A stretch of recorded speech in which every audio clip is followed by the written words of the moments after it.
मांग जनी छुहा दुल्हा टीका लर टूटी है। मांग जनी छुहा दुल्हा टीका लर टूटी है।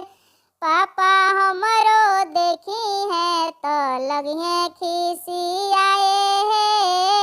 आमा हमरो देखी है तो लगिए खिसियाए है। मांग हम छुएम धनी टीका लर टूटी है।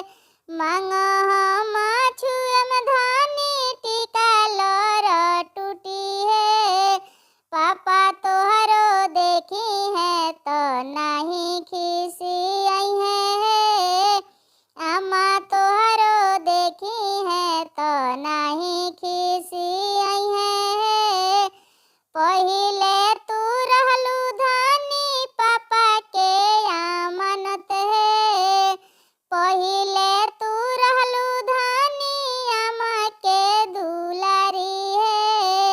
आजू से हो गईलू तू धनिया हमारी है।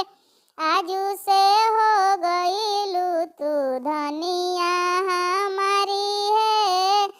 चिटकी भर सिंदूरवा धनी बुझाना मजा कहे।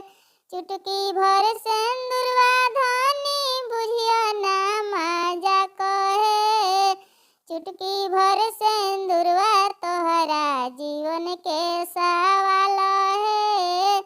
चुटकी भर सिंदूरवा तोहरा जीवन के सवाल